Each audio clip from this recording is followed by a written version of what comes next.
Bom, vamos abrir a sessão de hoje, o encontro de hoje, sessão um pouco solene demais. O encontro de hoje que é um encontro entre amigos, de pessoas que conviveram com a Ruth ao longo da vida, e o que nós procuramos fazer aqui, nós, a Fundação Fernando Henrique Cardoso, e Miguel em particular, que coordenou esse trabalho, dos depoimentos que se transformaram num livro, é uma homenagem à Ruth. É tão simples quanto isso. Celso, por favor, a palavra é sua. Deixa eu só anunciar uma coisa. Nós temos aqui pessoas que foram escaladas para falar, mas a ideia é que depois a palavra seja aberta a quem queira dela fazer uso de maneira a mais espontânea possível. Celso. Bom, eu queria cumprimentar a todos num momento em que nós estamos aí reunidos para pensar o legado da nossa amiga Ruth e trabalhar um pouco o significado do que foi o seu percurso, não? O padre Vieira dizia que nós, nas tintas de escrever e nas penas, molhamos as cores dos nossos afetos. Eu também, ao falar hoje, estou exercendo não só uma função de presidente da Fundação, mas querendo reiterar, nesse momento, o grande afeto que permeia a minha admiração e o meu carinho pela Ruth. Também o padre Vieira, ela vai dizer que eu tinha mania de citação, mas isso vocês todos sabem que é parte da maneira objetiva com a qual elas tratavam as coisas. O padre Vieira dizia o seguinte, que cada um opera com as suas armas, não? No sermão da 60ª, há uma discussão em que Saul ofereceu a Davi as suas armas para lutar contra o gigante, e Davi as recusou. E daí a conclusão que chegou o padre Vieira: as armas de Saul servem a Saul, as armas de Davi servem a Davi. E é importante pensar quais foram as armas da Ruth na lida com os desafios da vida. Pois o seu percurso resulta, penso eu, de uma sábia e única combinação das suas virtudes e da inteligência intelectual do seu olhar. Um olhar aprestado por uma formação acadêmica de qualidade. A virtude é sempre classicamente, uma disposição para fazer o bem. É a expressão de excelência. E, justamente, nós captamos as virtudes olhando para o exemplo de quem as tem e as possui. E o percurso de Ruth exemplifica as suas virtudes. Entre as muitas virtudes da Ruth está a civilidade da polidez como uma qualidade no trato pessoal. A temperança como uma arte de desfrutar a vida e como exercício de liberdade. A simplicidade como sabedoria. Uma serenidade sem frieza e sem distanciamento. Uma tolerância com respeito, mas também sem concessões. A boa-fé como sinceridade, mas sem ingenuidades, ciente do que é o mundo e do que são as pessoas.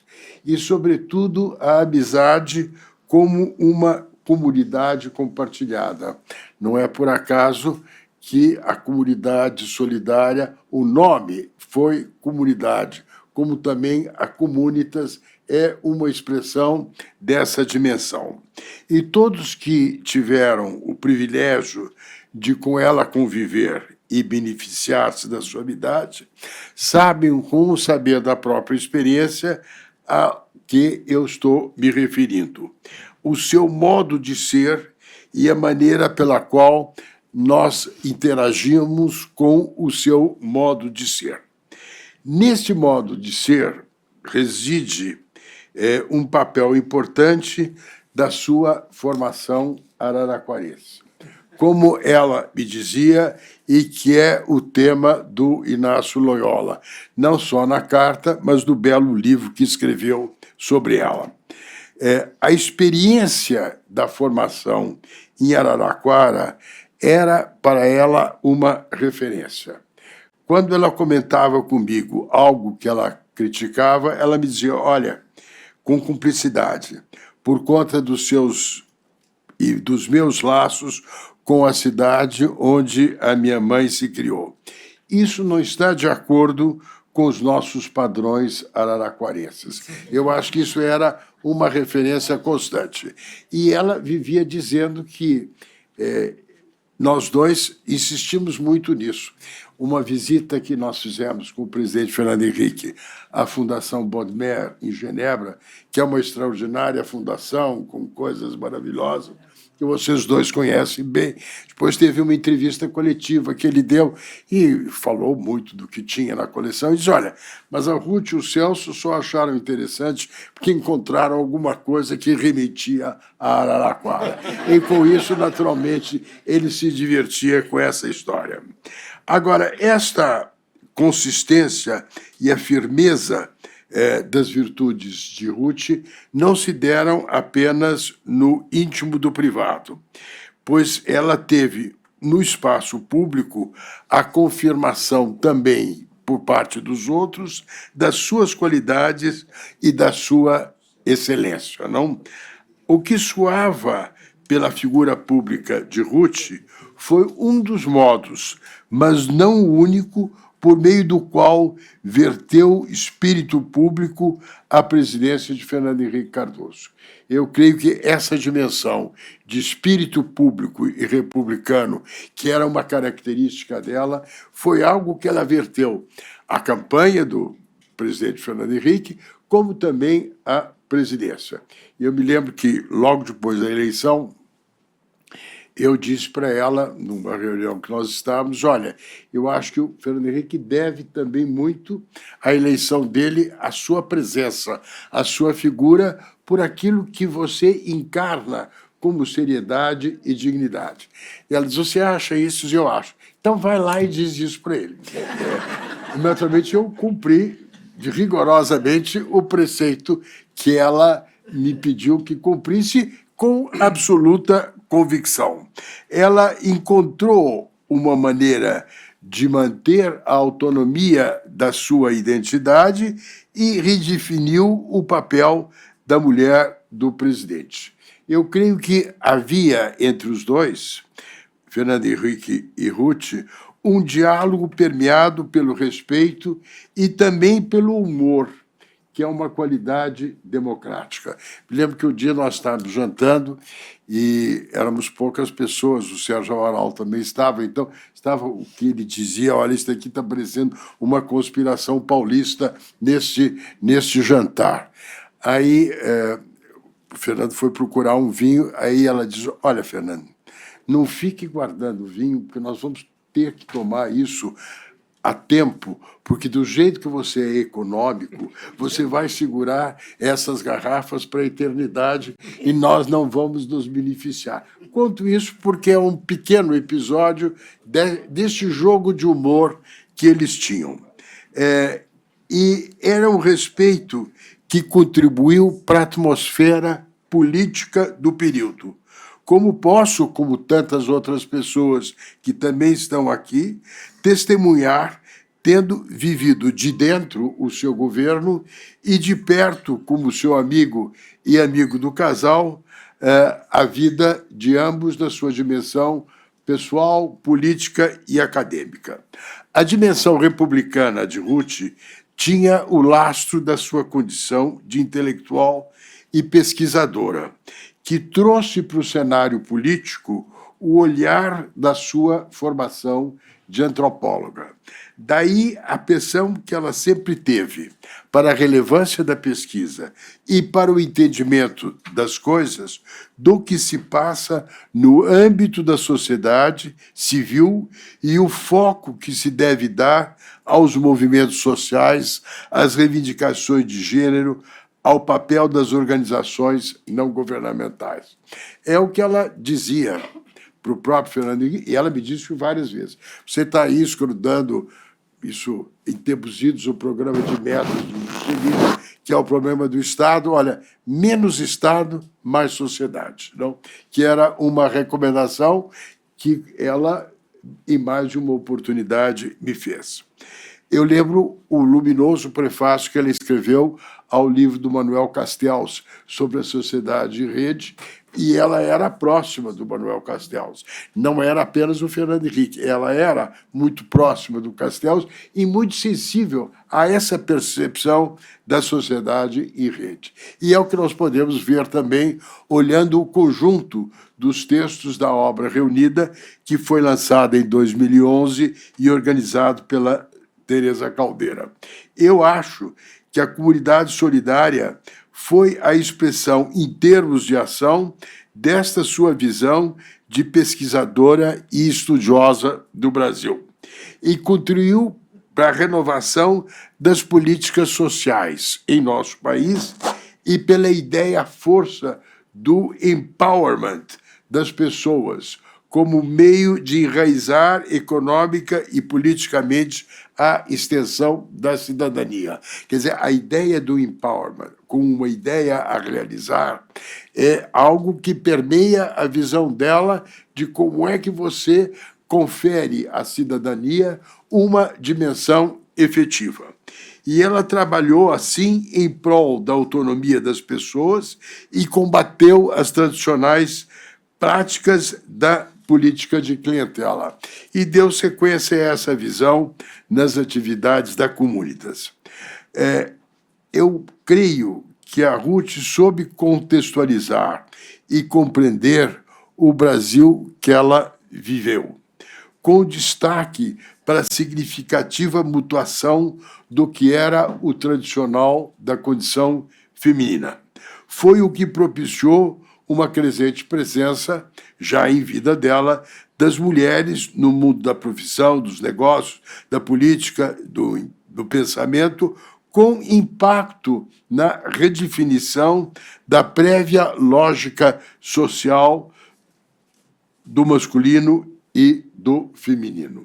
Esta mutatio rerum, essa mudança das coisas, representou para ela o desafio de encontrar na sua vida um equilíbrio, um desafiante equilíbrio entre os seus projetos intelectuais, sua carreira de professora, com identidade e espaço próprio de atuação, e os cuidados com a educação dos filhos, a atenção com os netos e o convívio com o marido da projeção intelectual e política do Fernando Henrique, com a sua natural capacidade de ocupar os espaços.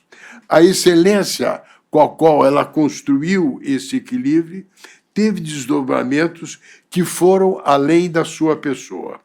Daí a convergência da sua experiência pessoal e a sua visão de pesquisadora que eu mencionei, que permitiu que ela construísse o que foi chamado de um feminismo prático, voltado para a afirmação da igualdade de gênero, instigando os renovados propósitos das políticas sociais do governo do Fernando Henrique e também contribuindo para a dimensão da emancipação feminina, algo que está presente na comunidade solidária e na Bolsa Escola.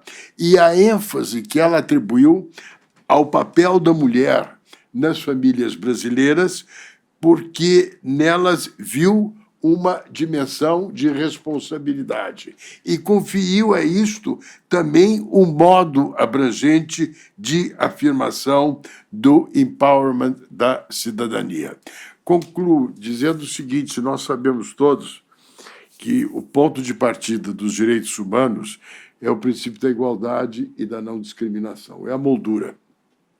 Mas os direitos humanos são interdependentes, indivisíveis, interrelacionados. E dentro disso tudo existe aquilo que é o princípio da especificidade, que é o tema dos mais vulneráveis que requerem uma especificidade de atenção. Foi essa especificidade de atenção que ela teve com o seu olhar, que é uma das marcas da presença dela. Eu concluo dizendo que, para mim, foi uma alegria de vida ter tido ela como minha amiga. Além do que, ela gostava da minha mãe gostava dela, naturalmente eu não vou poder deixar de fazer uma referência à conterraneidade araraquarense. Minha filha gostava dela, ela gostava da minha filha, de maneira que tem aí todo um circuito de carinho e de amizade que é aquele que caracteriza este meu lugar de fala. Obrigado.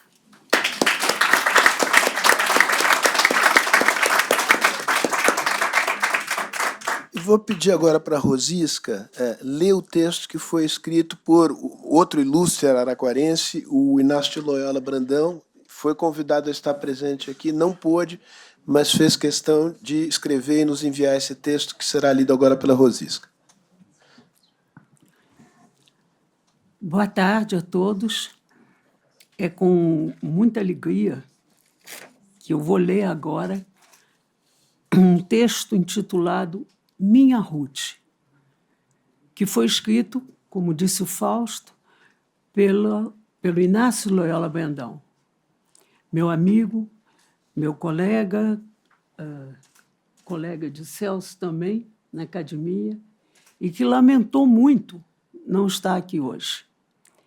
Fez questão de enviar esse texto que eu vou ler agora.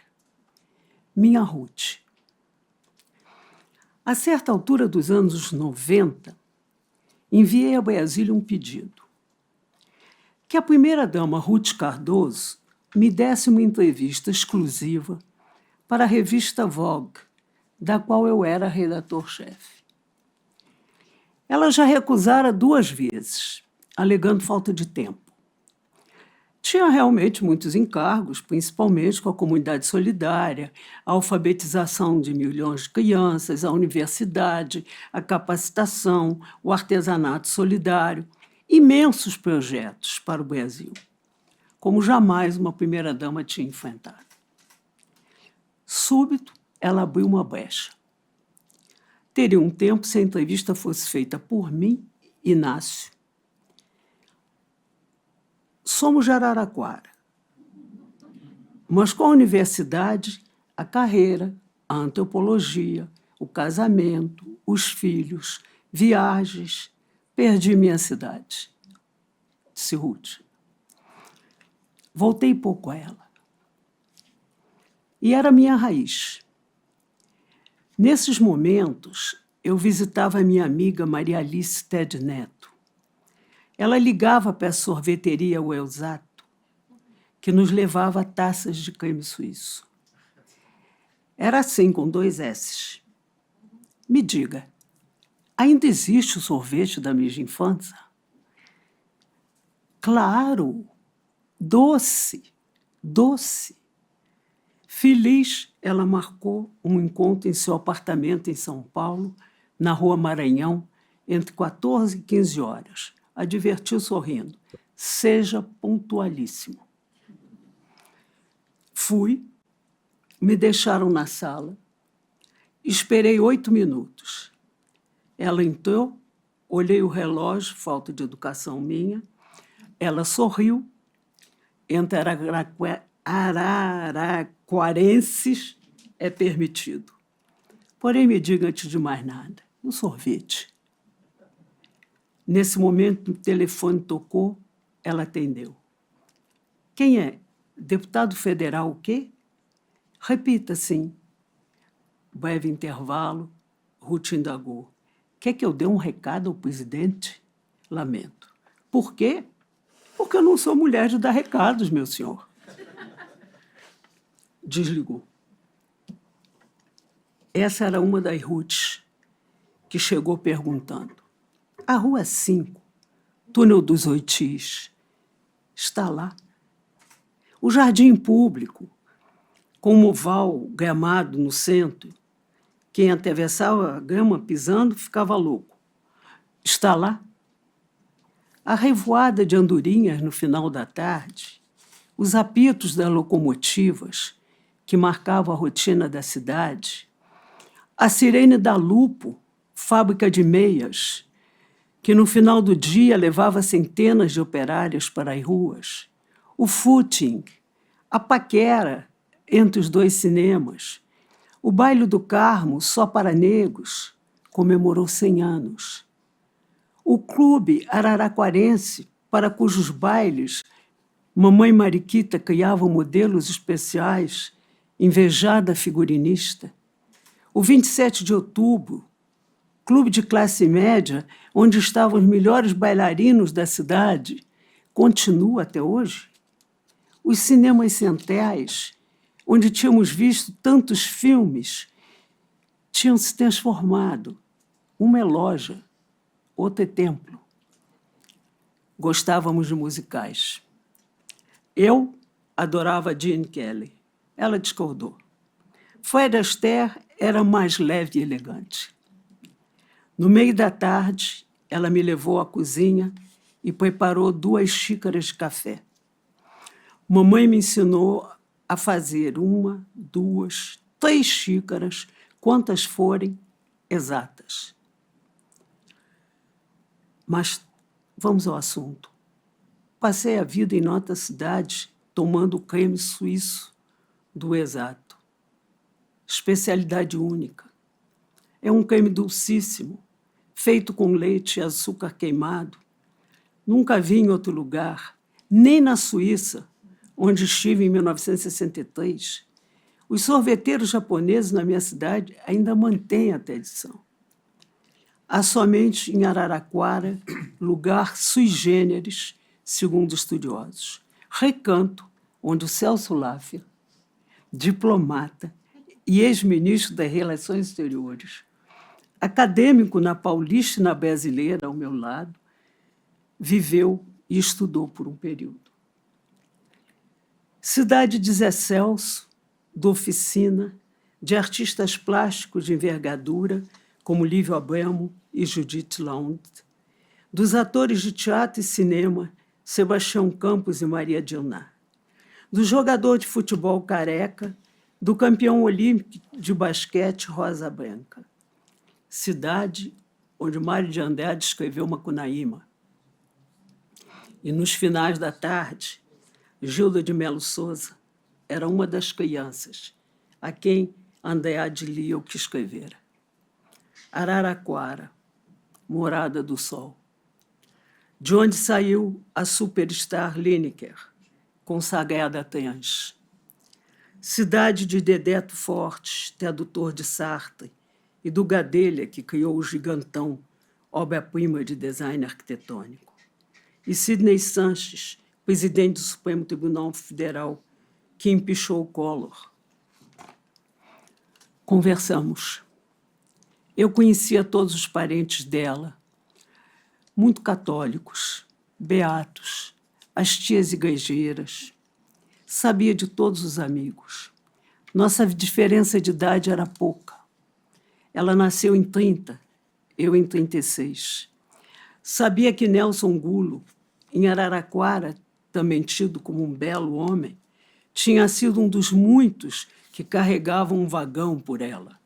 Essa gíria significava fazer tudo para seduzir uma jovem. Nelson era do grupo fiel, no qual Mariquita e o marido confiavam para defendê-la dos mal-intencionados. Isso até deixar a cidade, aos 15 anos, enviada pela mãe para estudar no Desuazul, em São Paulo. Sou de Araraquara. Aos 16 anos, comecei a trabalhar no semanário Folha Ferroviária. Depois, no Diário Imparcial, onde o pai de Ruth, José Correia Leite, era o contador. Estudei no ginásio estadual, hoje Instituto Estadual Bento de Abreu, tendo Mariquita, mãe de Ruth, como professora de biologia. Sua matéria era dada entremeada com historietas que nos encantavam. Na juventude, e até ele morrer, fui amigo de Renato Correia Rocha, fazendeiro muito chique. Por um rápido momento, ele namorou Ruth. Beleza até a beleza. Porém, Mariquita, de família conservadora, não viu a ligação com bons olhos a partir do momento em que Renato, aos 16 anos, abriu na cidade uma facção, não tinha o mesmo sentido de hoje, é claro, do Partido Socialista. Renato teve que ser cancelado. Ele foi irmão de Gilda de Melo Souza, das mais cultas professoras da USP, casada com Antônio Cândido, mais cult ainda. Ambos pais de Ana Luísa Escorel, Laura de Melo e Souza e Marina de Melo e Souza. Acontece que Dona Mariquita, lá atrás, cancelou Renato Correia Rocha. Entre todos os livros que escrevi, em 60 anos de literatura, adoro a biografia de Ruth, publicada pela Globo. Daqui para frente, vem o resto. Fernando Henrique, família, o real, a história do Brasil. Ao me despedir naquela tarde, Ruth me abraçou. Você me recuperou a cidade perdida. Encaixei-a no lugar. Está lá.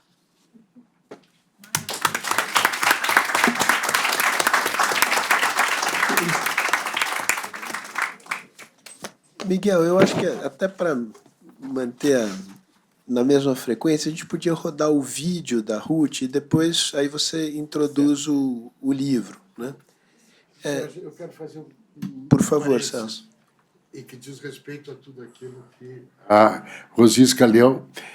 Num determinado momento, final do governo Fernando Henrique, tinha aquela história de condecorações. Então, tive uma conversa com a Ruth e eu disse, Ruth, está na hora de se condecorar alguém de Araraquara. Aí ela, educadamente, disse, o que é que você quer condecorar?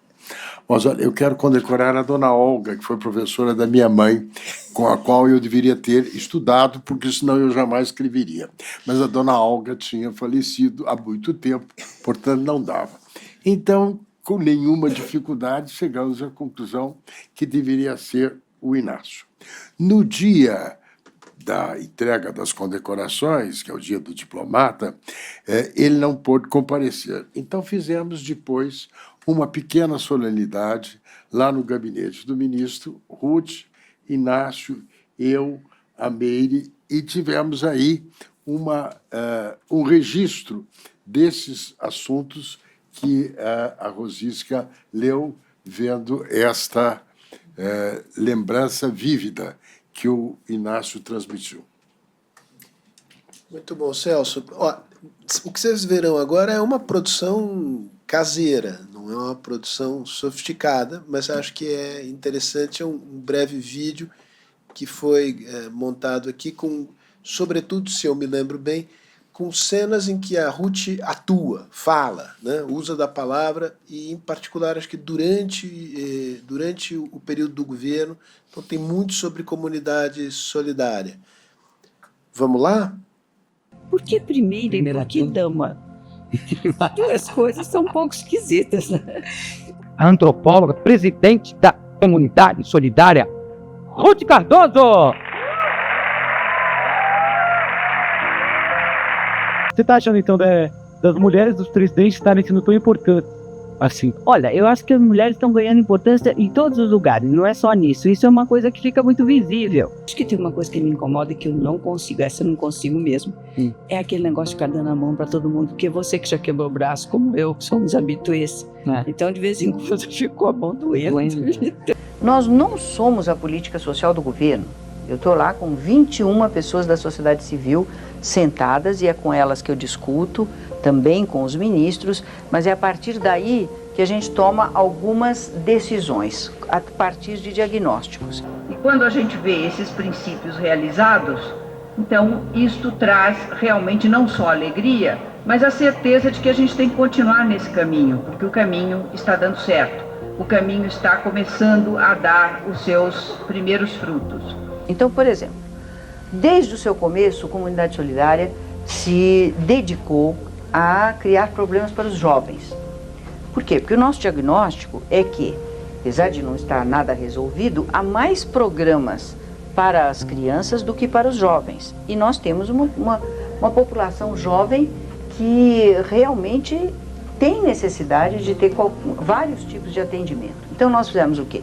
Alfabetização solidária para alfabetizar os jovens nas zonas rurais mais remotas. O conselho, que é o que eu sou presidente, é um conselho que tem membros da sociedade civil e membros do governo. São 10 ministros e 21 membros da sociedade civil. Bom, este conselho é um espaço de discussão. A comunidade solidária está voltada ao combate à pobreza, de prioridades, de definição de diagnósticos, de crítica à política do governo, mas também de propostas daquilo que o governo não pode fazer. Todos os direitos universais são obrigação do Estado. E o Estado não pode se retirar desse campo.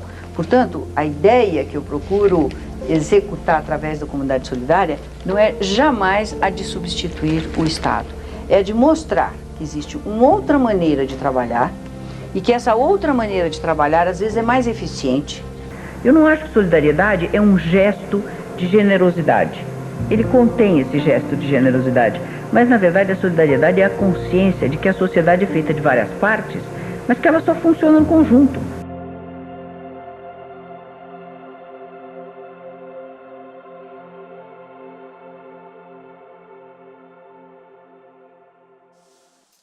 Muito bem. Miguel. Só um problema técnico. O Augusto de Franco está conectado conosco? O Augusto entrará. Giovana, tá, né? Mas Eu acho, exato. Estou aqui. ele está atrás de mim e na minha frente. Salve, Augusto. Salve. Bom, tá conectado. Então, mas digamos, pela ordem, agora é você. Sim. Então tá bom. Ok. Olha só.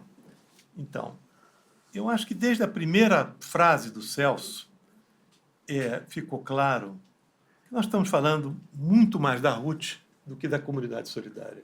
O agente, o ator, a força movente foi e é Ruth Cardoso. Porque são as pessoas, são os indivíduos que mexem, né? Mobilizam, entusiasmam, né? Acertam, erram, persistem, corrigem. É por aí. E nós tivemos o privilégio de ter essa pessoa aqui junto de nós durante um bom tempo de vida, né? Imenso privilégio. A coisa que eu também quero dizer, de maneira muito do coração, eu tive uma alegria em fazer esse projeto singular. Acho que nenhum trabalho intelectual me deu essa alegria, né, de revisitar aquele momento. Foi um momento de esperança, de entusiasmo, de se poder ousar, inventar, de solidariedade. Houve brigas, discussões, enfim, polêmicas, como tudo que é vivo. Mas como nos faz falta isso? Como o contraste com o momento atual é tão desolador. A mediocridade, a pequenez, não é? A intriga, a destruição do outro. Como nós evoluímos, não é? Como estamos longe daquela imagem, aquela presença da Ruth, mas ela também está lá para nos ajudar. Então, eu insiro um pouco a esperança, né, de que quem ler isso, se viveu aquilo, vai ter provavelmente a mesma alegria que nós tivemos e já exprimimos aqui. Para os muitos que não conhecem, podem ver ali uma coisa que é um grande alento. É possível ser generoso, ser ético, ser carinhoso, né? Sem nenhum prejuízo da inteligência, do pensamento estratégico e de tudo mais. Então, acho que isso é muito importante, né? É uma experiência muito, muito especial que a gente está vivendo. Eu quero me deter ao momento inicial da comunidade solidária. Se eu não me engano, a LBA, a Legião Brasileira de Assistência foi extinta no primeiro dia do governo Fernando Henrique Cardoso. Provavelmente terá sido a primeira decisão do governo. Isso tem um peso. Tem um peso. Não queremos nada com assistencialismo. Não é? Qual foi a intensidade da participação da Ruth de imediatamente atalhar essa erva daninha? Não sei. Mas o fato é que acabou. E então o quê? A primeira-dama ia fazer o quê? Bom, o Conselho da Comunidade Solidária foi criado 2 semanas depois desse primeiro ato, no meio do primeiro mês. E caiu esse, ousaria dizer, monstrengo, né? O bicho difícil de ser entendido. 10 ministros de Estado, e não pequenos. Ministro da Fazenda, ministro da Educação, ministro da Saúde. E 18 conselheiros, não sei muito bem como é que eles eram nomeados, não sei se dizia da sociedade civil, ou não sei. Aí tinha de muita gente, não é? Lideranças sociais, acadêmicos, enfim, era um negócio meio complicado de como é que ia se gerenciar. E aí intervém um dado muito interessante também. A mídia imediatamente disse, olha só, essa é a menina dos olhos do presidente. É o grande projeto da administração Fernando Henrique Cardoso. Portanto, a expectativa era gigantesca. Supunha-se, de um jeito ou de outro, que a comunidade solidária ia ser a articuladora de todas as políticas sociais do governo. Era disso que a mídia perguntava. Mas vai intervir na educação, vai orientar a saúde, vai fazer um grande programa de combate à pobreza? Sim, mas com que recursos? Com que pessoas? Não é? Era um abacaxi danado. E houve um período realmente muito difícil de explicar o que era. Era mais fácil explicar o que não era. Não é governo. Aí você diz, mas esse prédio é do governo, as passagens são pagas pelo governo, o jeton é pago pelo governo. Como é que não é governo? Também não é sociedade civil. Não é. Ficou uma complicação muito grande que se arrastou, eu diria, por 2 reuniões do Conselho. Giramos em círculo. Não era isso, não era aquilo, não era nada, era tudo um abacaxi. Muito bem. Aí aconteceu um fenômeno interessante. Um dos conselheiros, o professor, o homem do Conselho de Reitores, bom, a memória. Presidente do Conselho de Reitores da hora. Era o presidente, disse, olha aqui, eu sou reitor da Universidade de Recife, é a maior universidade do Nordeste, sou presidente do Conselho dos Reitores das Universidades Brasileiras. Eu convoco todas as universidades para se juntarem à RUT, fazerem um grande programa de ligação de jovens universitários com as comunidades mais pobres do Brasil. Vamos começar. É começando que se faz. A Ruth disse, vamos lá, mas dá para fazer, vamos em frente. Muito bem. Passam-se 2, 3 semanas, são recrutados os jovens, as universidades se mobilizam. De novo, o Efraim Maranhão. Efraim Maranhão disse, eu peço que o ponto de partida seja aqui em Recife. Aqui tudo está montado. Eu montei, está tudo aqui, vamos fazer. Muito bem. Ruth vai receber a primeira vaga de estudantes que iam trabalhar em Recife e partir dali no Nordeste. Eu estava com ela, com outros, que Augusto também talvez estivesse lá, e fomos para o aeroporto. Ruth estava lá na zona VIP do aeroporto, com acesso rápido à pista, esperando a chegada da turma que vinha, não sei de onde, de São Paulo, não sei. Quem é que chegou? Um imenso... Avião da FAB. Como é que chamava aquele avião das FAB? O Hércules? Não, o Hércules, Aquele é um avião... Búfalo. Era Búfalo era o genérico, os búfalos da FAB. Muito bem. Então, abre-se as portas. O búfalo não tem porta, tem uma rampa. Por ali passa tudo, gente, armas, o que seja. Abriu-se aquela porta e de dentro saíram aos empurrões dezenas e dezenas de jovens, com destaque para as meninas. não sei se por gentileza dos rapazes ou por iniciativa das meninas, elas eram a vanguarda. Quando elas viram a Ruth acelerar o passo em relação a elas, houve uma imagem que eu nunca esqueci e nunca esquecerei. A meninada corria aos gritos e abraçava a Ruth. Essa emoção diz tudo. Diz tudo, está tudo ali. Né? O que a Ruth inspirava essa gente? Né? Essa confiança, né? Esse carinho e a maneira como ela respondia aquilo. Né? Isto foi o ponto de partida da comunidade solidária. Não, saímos do trololó lá do que somos, não somos, é isso e aquilo, as contradições, não sei o quê. É uma coisa, um projeto, uma organização que faz coisas como está fazendo essa. E, pouco a pouco, foram se decantando quais eram esses princípios. O Celso já repetiu também. O jovem, preocupação absoluta da Ruth. Não há programas sociais para jovens.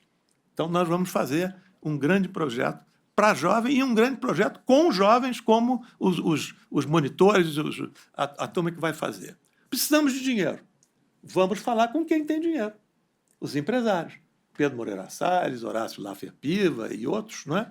Foram convocados e imediatamente puseram-se a trabalhar. Né?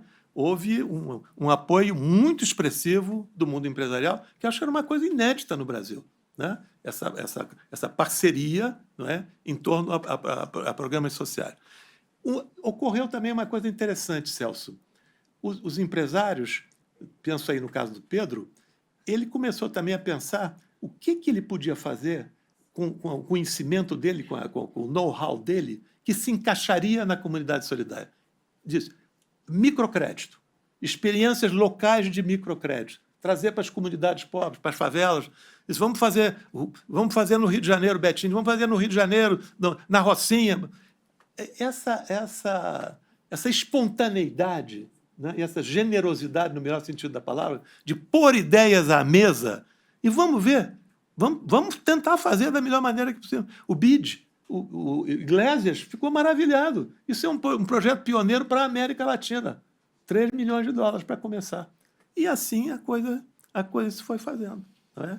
Vieram os outros, universidade, capacitação, sempre por esse impulso, né? É preciso fazer. E essas parcerias também foram se espalhando. Né?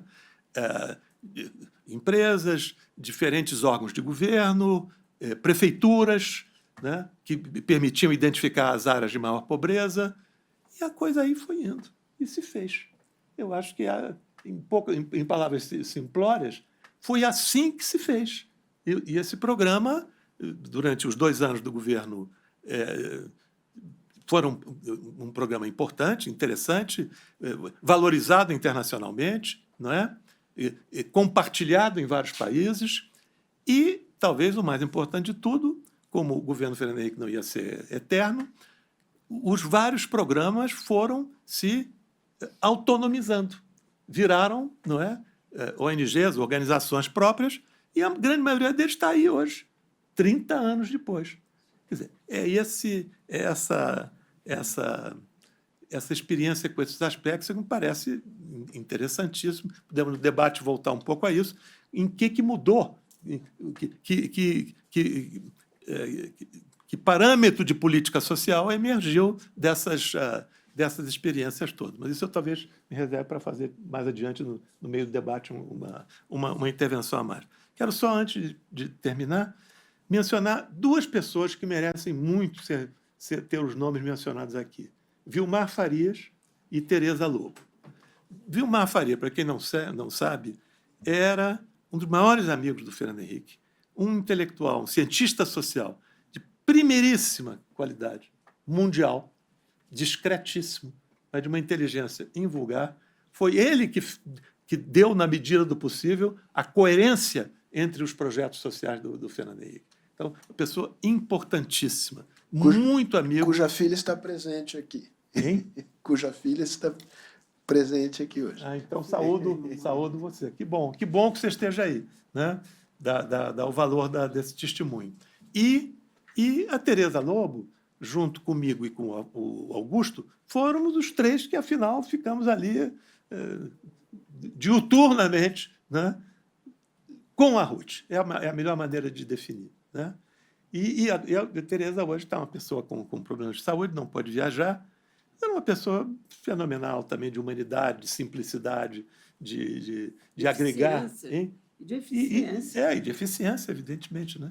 Então, essas virtudes foram se agregando e conotam o que é o programa. Né?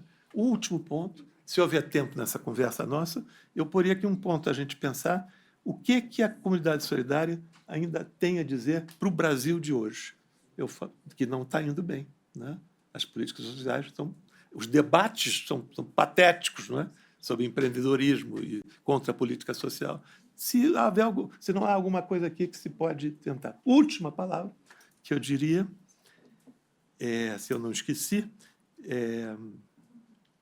uma outra coisa que eu queria dizer sobre o presente. Sim, eu acho que uma coisa que eu lamento muito, Sérgio, é que os dois grandes partidos da transição, PSDB e PT, ao invés de se aliarem em torno de uma política social comum, se alinharam com o que havia de pior, mais reacionário, mais corrupto, erro que ambos cometeram.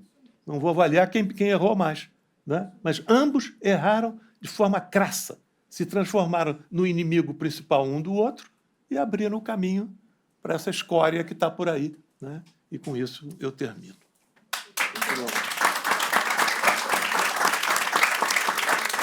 Eu vou passar a palavra ao Augusto, mas vou me permitir fazer um comentário, porque te ouvindo ele me veio à cabeça. Né? Como você falou, Monstremo, era um bicho tão diferente, o Comunidade Solidária, e ele não surgiu de um plano pronto e acabado desde o início. Ele foi ganhando formas, né? Que é um processo muito interessante. Isso deixava os políticos alucinados, né? Porque o fato de que era um programa capitaneado pela mulher do presidente, sobre o qual se tinha a expectativa de que pudesse unificar o conjunto das políticas sociais do governo, os demais partidos da coalizão, como é que liam aquele negócio? O PSDB vai tomar conta da área social e vai transformar isso numa alavanca política que vai nos deixar em uma posição muito marginal. Né? E foi nesse contexto que se deu aquela famosa conversa de líderes partidários com o Sérgio Mota, que se saiu com aquela frase que eu não vou aqui pronunciar, mas que dá esta dimensão de como aquilo causava perplexidade. Eu que estava na área econômica, causava perplexidade também para dentro do governo. O Augusto há de se lembrar de uma reunião com o secretário Everardo Maciel que só não descambou totalmente porque o Malan é um gentleman e suavizou ali o embate. Né? Então, enfim, o Comunidade Solidária tinha uma capacidade de causar incômodos e, a partir do incômodo, produzir inovação que acho que também é um reflexo muito da Ruth, porque a Ruth era muito suave, muito firme e não tinha nenhum problema de causar incômodo, nesse sentido de deslocar a pessoa de uma posição de conforto. Né? Então, enfim, me ocorreu fazer esse comentário para depois jogar a bola para o Augusto, que, de onde estiver, nos iluminará. Augusto, vai que é sua. Você nos escuta? Estou ouvindo. Então, bom, agora é você. Ok, boa tarde, pessoal.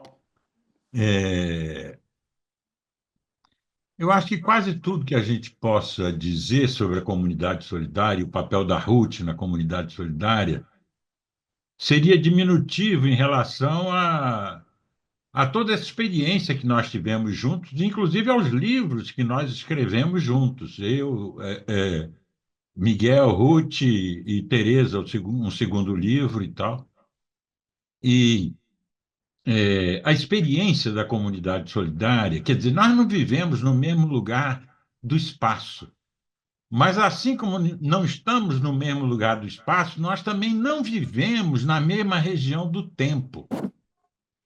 Isso é uma coisa que a gente, às vezes, não dá muita atenção, mas a experiência da comunidade solidária, ela não teria havido sem a Ruth.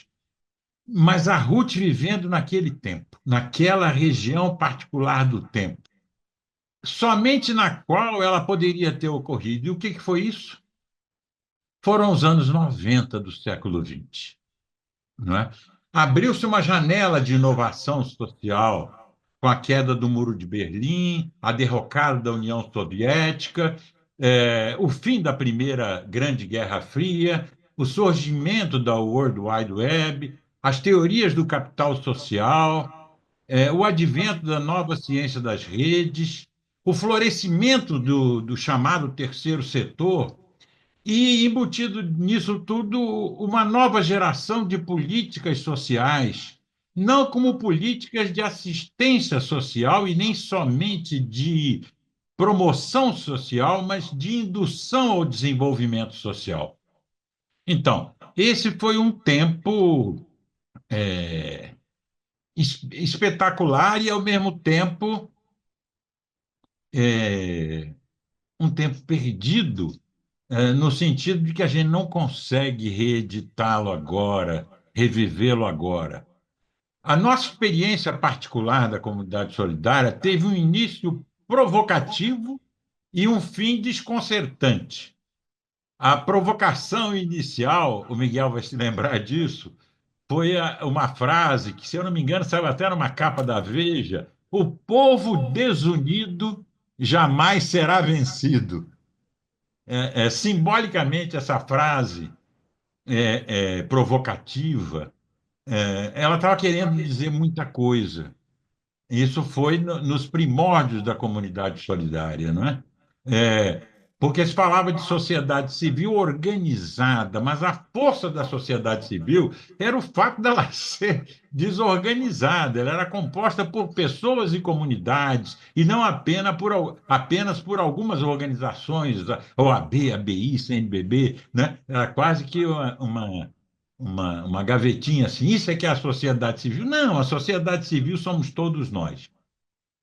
E isso foi o início. E, no final, uma outra descoberta desconcertante foi a de que a pobreza, ela não é insuficiência de renda somente, ela é insuficiência de rede, né? Isso aconteceu quando nós descobrimos que era preciso investir em capital humano e capital social, investir em capacidades permanentes, investir em ativos que as pessoas e comunidades já têm, e não apenas para satisfazer necessidades, carecimentos, não é? Então, isso tudo está nesses livros que nós escrevemos e publicamos juntos. O primeiro publicado pelo PNUD no ano 2000 e o segundo pela Communitas em 2022.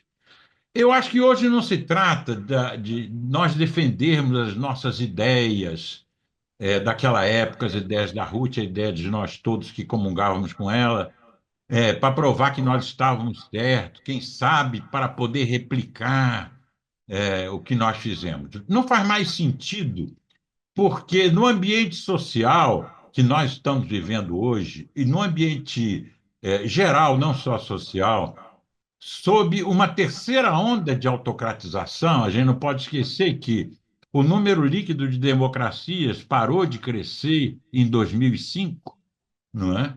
E que isso foi uma recessão democrática detectada por vários estudiosos, e de lá para cá a coisa só se agravou, não é? Nós já estamos no meio de uma Segunda Guerra Fria, que não é um repeteco da primeira, mas é uma guerra que tem como característica ser uma net war.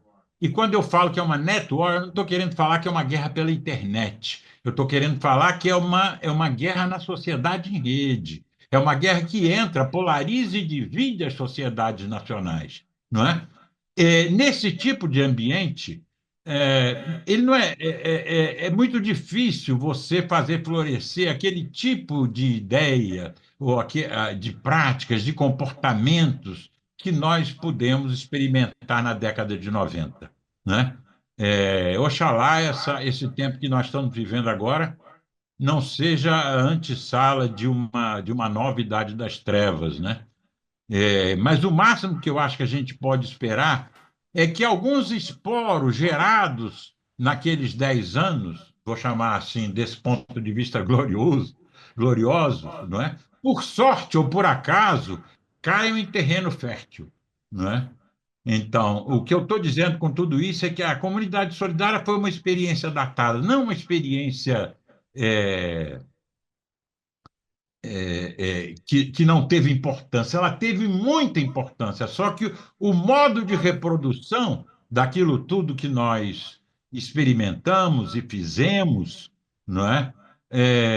Nos deixou, de certa maneira, perdidos no futuro. É assim que eu me vi, eu acho que é assim que a Ruth se veria hoje, não é? Foi o que eu escrevi também num artigo na Folha de São Paulo no dia do seu enterro, não é? É, e isso é uma coisa surpreendente também até hoje para mim. Então, no decorrer do debate, eu poderia até levantar quais foram as ideias centrais que permanecem, ainda que não possam ser aplicadas do jeito em que foram é, na década de 90. Augusto, eu te pediria então que sucintamente falar sobre essas três ideias que permanecem, porque senão vai sair todo mundo deprimido daqui. Ok, eu vou dar alguns exemplos de ideias que nós tivemos e que estão registradas e que nós nos convencemos dela. A primeira é que o Estado é tão necessário quanto insuficiente. Ou seja, as parcerias é uma decorrência disso, dessa constatação. Não é para substituir o Estado. Ele é necessário, é insubstituível, mas é insuficiente. É necessário que as outras grandes formas de agenciamento, não é? Aquilo que a gente chama de mercado, ou que chama de sociedade civil ou comunidade, entrem em parceria para promover o desenvolvimento. E quando eu falo desenvolvimento, não é só o desenvolvimento social, é o desenvolvimento mesmo. A segunda ideia que eu citaria como exemplo é que política pública não é sinônimo de política governamental. Ou seja, desde aquela época, nós constatamos que existe uma esfera pública não estatal em expansão, ainda que muitos estatistas não gostem disso, não é? E ainda que os populistas também não gostem disso, mas existe uma esfera pública que não é estatal e que está em expansão. O terceiro exemplo de ideia que eu daria é que todo desenvolvimento é desenvolvimento social. E ele não ocorre, sobretudo em sociedades desiguais, com desigualdade de renda, riqueza, conhecimento e poder, sobretudo, né? Como consequência automática de crescimento econômico. Então, a política de desenvolvimento social ela não tem um status inferior às outras políticas públicas, não é? Ela tem o mesmo status por causa disso. E, por último, para resumir, que induzir o desenvolvimento significa investir em capacidades permanentes de pessoas e comunidades para desenvolver ativos já existentes e não apenas satisfazer necessidades ou tentar satisfazer necessidades. Isso significa, basicamente, como nós resumimos na época, investir em capital humano e em capital social. Então, eu citei apenas como exemplos algumas dessas ideias que eu acho que na minha e na nossa avaliação, acho que na nossa também avaliação, dos que viveram essa experiência permanecem vivas. Muito bom. Gostei dessa conclusão aí. Bom, última das pessoas escaladas para falar, mas não menos importante, vai falar a Simone. Só comentar uma coisa sobre o livro, que o livro, além dos depoimentos, que estão organizados basicamente em 3 grupos, basta abrir o índice, ele traz documentos, que são documentos importantes para embasar a visão da comunidade solidária, né, que a gente reproduz aqui, que me parece esta combinação me parece uma combinação muito feliz, dos depoimentos da história vivida com os documentos que deram lastro, enfim, conceitual, de pensamento, sobre aquela experiência. Inclusive esse que o Exato, salientou. exatamente. Foi um pouco o legado nosso, né? E Marcelo, um do Vilmar também, a importância das estratégias inovadoras de parceria. É um dos documentos que está aqui presente. Dito isso, Simone, assume meu lugar aqui para você ter o merecido protagonismo aqui. Não, a Simone é com S, então é melhor ela vir para o Sérgio.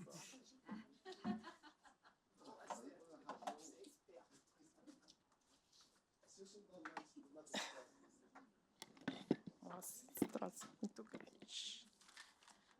Bom, boa tarde a todos. Primeiro, eu queria parabenizar, né, a Fundação por essa iniciativa, porque eu acho que a memória é muito curta, né? A memória do que acontece, e esse registro, essas divagações sobre o Comunidade Solidária no livro, com vários depoimentos de diferentes formas de envolvimento com comunidade solidária, eu acho que é de uma riqueza única, né? Eu acho que para gerações futuras é um aprendizado, né? Uma experiência absolutamente diferente de tudo que se fez até então nesse país. Dito isso, eu quero abordar um pouco o antes do Comunidade Solidária, né? O debate intelectual que estava envolvido todo o pensamento da Ruth e do nosso grupo de orientandos que discutíamos sobre a questão da democratização, da relação dos movimentos sociais no processo de redemocratização. E é interessante porque esse grupo, aqui tem Esther, tem a Cris, tem a Helena Sampaio, que participou ativamente também do Comunidade Solidária, todo esse pessoal, a gente tinha uma visão um pouco diferente dos analistas de movimentos sociais, né? A gente entendia que, como os movimentos sociais tinham tido um protagonismo importante no processo de democratização, ele também deveria continuar tendo um protagonismo no processo de reconstrução democrática, né? Então, diferentemente de alguns analistas, a gente entendia que era muito difícil permanecer e se relacionar com os movimentos sociais quando você é governo. Como é que você se relaciona com um movimento, né? Como estabelecer um processo de interação produtiva, de parceria? E já se observava uma segunda fase desse processo, que era a institucionalização desses movimentos. Isso era importante no processo de estabelecer parcerias, que é isso que o Augusto ressaltou muito bem, o Miguel também. Havia, inclusive, assim, uma análise de vários intelectuais que tratavam com o tema de certo desconforto, de que os movimentos estavam perdendo o seu espontaneísmo, né, a sua fluidez para se institucionalizarem, para se relacionarem com o governo. A Ruth tinha uma ideia completamente diferente, e isso, nesse grupo, a gente discutia bastante, que não, ao contrário, né, que o que era importante, que esses analistas não estavam entendendo e vendo, era o papel político que também tinha esses movimentos, né, nesse processo todo.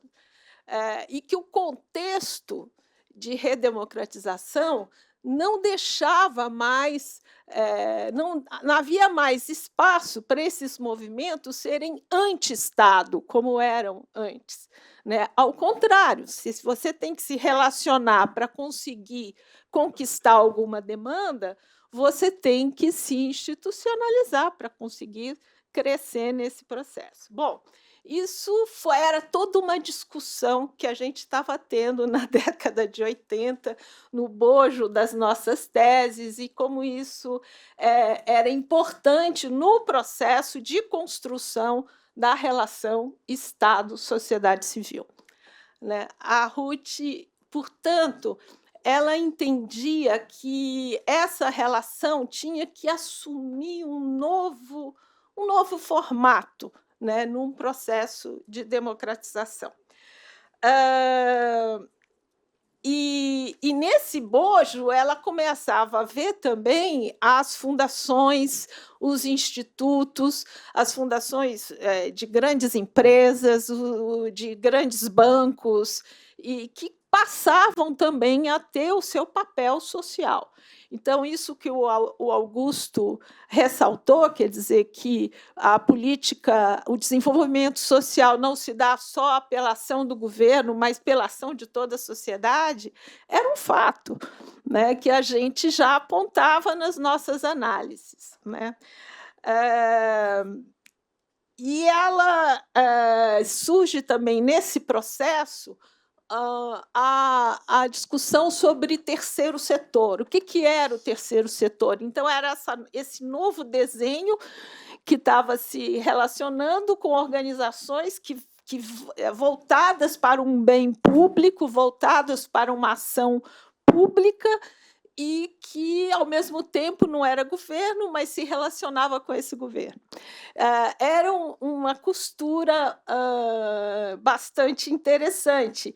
E a Ruth ela falou assim, que o conceito de terceiro setor descrevia um espaço de participação e experimentação de novos modelos de pensar e agir sobre a realidade social. Então, a comunidade solidária, ele não nasce extemporaneamente, deu a louca na Ruth e ela resolveu inventar. Não, era fruto de todo um processo de intelectual, de discussão grande na universidade. E era interessante porque a comunidade solidária trazia a discussão para duas lógicas diferentes, né? Uma lógica governamental, marcada pela universalização das políticas, e a da sociedade civil, marcada por interesses específicos e por uma experimentação de coisas novas. Se fazia. A Ruth sempre falava: tem um saber que está fora da universidade, tem um saber que está se desenvolvendo nas instituições, na sociedade civil, que a gente tem que aprender e a conversar sobre isso, né? A comunidade solidária foi muito bem descrito pelo Miguel e pelo Augusto, no sentido de que era eu assisti várias reuniões do Conselho, a pedido da Ruth. Era uma loucura aquilo. O Pedro Moreira Salles fala no depoimento dele de que era uma inovação e era construção no momento, né? E aquilo só era possível pela firmeza e pela habilidade da Ruth. A Ruth era uma pessoa democrática, né? Eu nunca conheci uma pessoa tão democrática quanto a Ruth.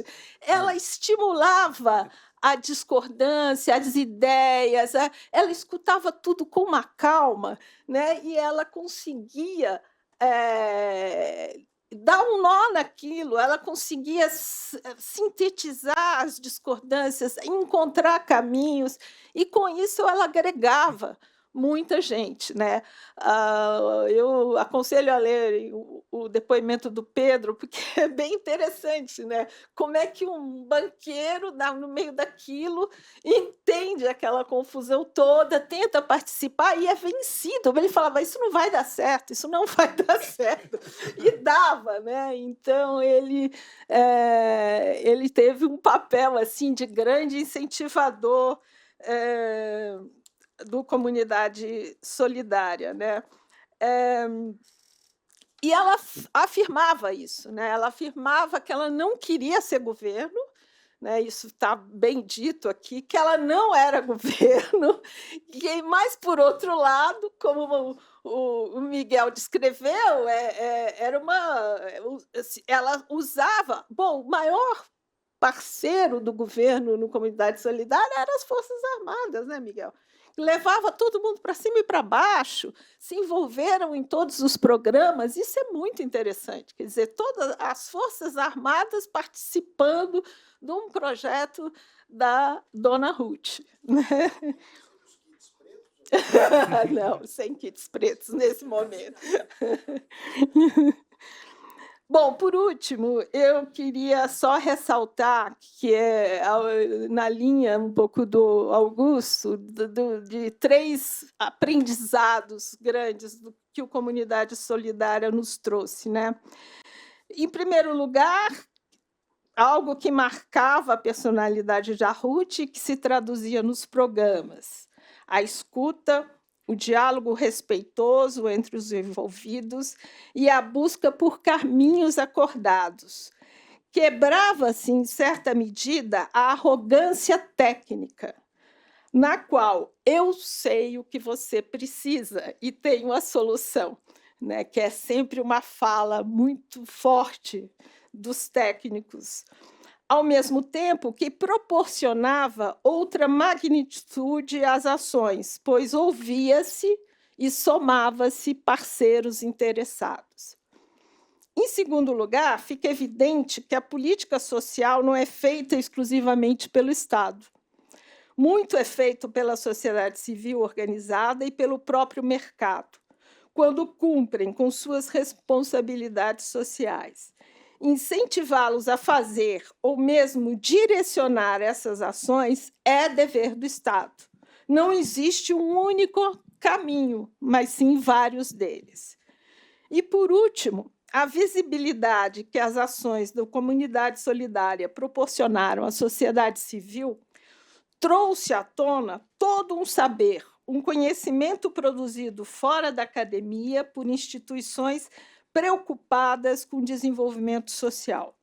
O diálogo dessas partes era intelectualmente estimulante. Muitas organizações sociais nasceram neste período, estimuladas por essa interlocução.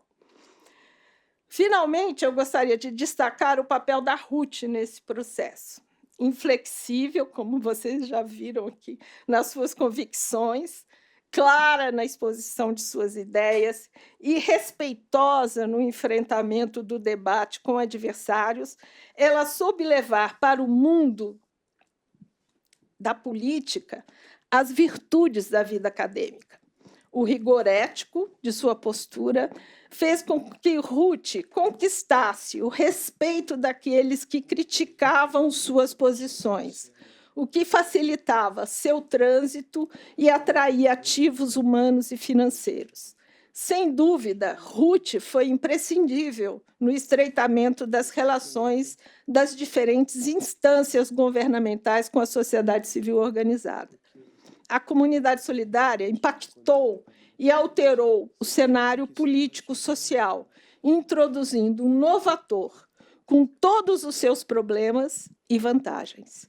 Caberia avançar na regulação dessa relação, buscando uma racionalidade técnica e um controle de resultados de forma metodologicamente mais consistentes. Mas, infelizmente, não deu tempo. É isso.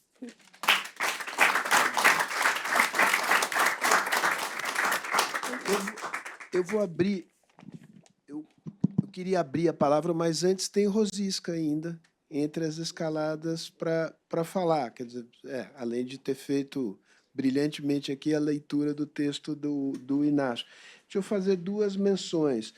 Primeiro, reconhecer aqui o trabalho da Beatriz Kipnis, que é gerente, coordenadora, se tornará gerente, ela não está presente, mas que foi mão direita do Miguel nesse trabalho, de uma eficiência extraordinária. Depois, mencionar o fato de que a Júlia Cardoso Zilberstein, neta da Ruth, que está aqui, a Júlia está fazendo um documentário, irá iniciar um documentário sobre a Ruth, e nos pediu para estar presente, inclusive para colher alguma dessas cenas, porque isso é um material importante. Agradecer também a Bandeirantes, que até pelo menos recentemente esteve aqui filmando esse nosso encontro.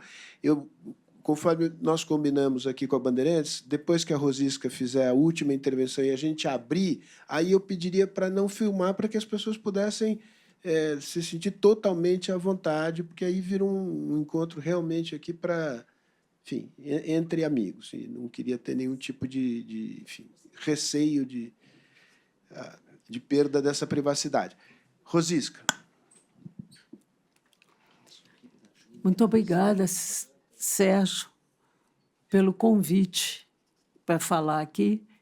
Eu que não fui membro da Comunidade Solidária, né? Portanto, se o Inácio escreveu uma carta dizendo vou falar da minha Ruth, agora quem vai falar da minha Ruth sou eu, né? Sobre a Comunidade Solidária, apesar de eu não ter sido membro, queria contar um episódio curioso. Nós fizemos juntas, Ruth pela comunidade e eu pelo Conselho Nacional de Direitos da Mulher, que eu presidia na época, nós fizemos uma viagem ao Acre. E, quando nós chegamos lá, a Ruth tinha uma entrevista na televisão. E houve um problema em Brasília, uma coisa séria, que a Ruth teve que resolver em cima da hora. Em suma, ela não pôde sentar diante da câmera e falar. E ela disse para mim, senta e fala, da Comunidade Solidária. E eu sentei e falei, porque eu conhecia muito bem a Comunidade Solidária. Não só porque Miguel trabalhava com ela, mas porque eu trabalhava com ela também, o tempo todo, numa grande parceria. Então, eu consegui falar sobre a Comunidade Solidária como se parte fosse. Eu hoje não vou fazer isso, mas eu queria dizer apenas que, no momento em que Ruth morreu, né, e morreu como ela sempre disse que queria morrer, num grande suspiro, e com Paulo, que era o filho amado, um grande filho amado. No momento em que Ruth morreu, no momento em que o corpo dela descia à terra, o senador Eduardo Suplicy gritou um exemplo para o Brasil. E ele tinha razão. Era, de fato, um exemplo para o Brasil. Era um exemplo para o Brasil e não foi por acaso o sentimento impressionante de orfandade que correu o país depois da morte dela. Uma coisa impressionante, porque numa época de polarização política, a orfandade foi geral. De quem estava com o PSDB, de quem apoiava o governo, de quem não apoiava, morreu Dona Ruth. E isso era uma tristeza nacional. Foi uma grande tristeza nacional. Bom, eu me lembro também que, no primeiro dia, no Palácio da Alvorada, quando eles tomaram posse, né, no Palácio da Alvorada, Fernando e Ruth, a jornalista Dorit Hazim me perguntou por telefone, defina Dona Ruth em uma palavra. A resposta foi rápida e segura. Eu disse dignidade. Eu acho que realmente a Ruth encarnava uma dignidade rara, e que era respeitada por todos, por todos. Nós nos conhecemos, quer dizer, nos aproximamos muito já nos anos 70, na época do exílio, quando nós estávamos, nós em Genebra e Ruth no Chile, e, posteriormente, ao longo dos anos 80, nós nos reencontramos num momento que era um momento muito importante para as mulheres no Brasil. Foi o momento em que surgiu, em São Paulo, no Rio de Janeiro, surgiu uma coisa que ficou conhecida como o movimento feminista. E, desde o princípio desse movimento feminista, tanto Ruth quanto eu fomos militantes desse movimento. À nossa maneira, com os nossos instrumentos. Mas nós éramos claramente parte desse movimento. Aqui em São Paulo havia um jornal de que Ruth fazia parte, no Rio de Janeiro havia um jornal de que eu fazia parte. Enfim, isso, e eu me lembro de ter escrito, a pedido dela, na revista do SEBRAP, um artigo chamado As Pedras no Bolso do Feminismo, em que eu me referia ao suicídio da Virginia Woolf. Enfim, havia uma cumplicidade imensa entre as mulheres naquele momento, porque brotava o feminismo. Aquele era o momento em que nascia o movimento de mulheres. Ao longo do começo dos anos 90, em 93, aconteceu um fato que eu acho que é de conhecimento de pouca gente e que, por isso mesmo, eu estou trazendo aqui hoje. Em 94, estava programada uma conferência mundial sobre população. Em 93, o primeiro-ministro de Portugal, Maria de Lourdes Pintassilgo, coordenou um relatório mundial sobre a questão de população. E, para isso, ela nomeou a Ruth a relatora da América Latina e pediu a Ruth que fizesse, como ela bem entendesse, esse relatório. A Ruth me chamou e nós resolvemos fazer uma audiência pública da América Latina, fazer uma espécie de ombudswoman da América Latina. Levamos ao Rio de Janeiro as maiores lideranças de movimentos sociais de toda a América Latina.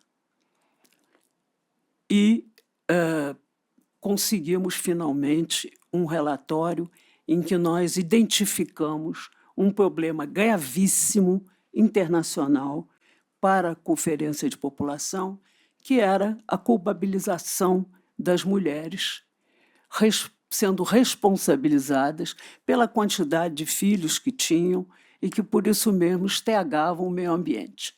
Eram elas que poluíam o meio ambiente. Bom, diante desse fato, eu e Ruth achamos que seria de bom alvitre esclarecer na Conferência de População que, no fundo, era a pobreza, a grande pobreza, que fazia com que essas mulheres tivessem tantos filhos. Portanto, quem estava, de fato, agredindo o meio ambiente era a pobreza. Estou sintetizando de uma maneira muito simples um fato que teve uma imensa repercussão internacional. Eu fui para o Cairo, na Conferência de População, na delegação brasileira, e vi essa ideia que tinha sido levantada pela Ruth, com clareza no relatório dela, mudar o destino da conferência. Então, eu acho que é preciso trazer aqui também a dimensão internacional dela. O peso que ela teve nos anos 90, ao longo dos anos 90, o peso que ela teve na chamada Agenda Social da ONU.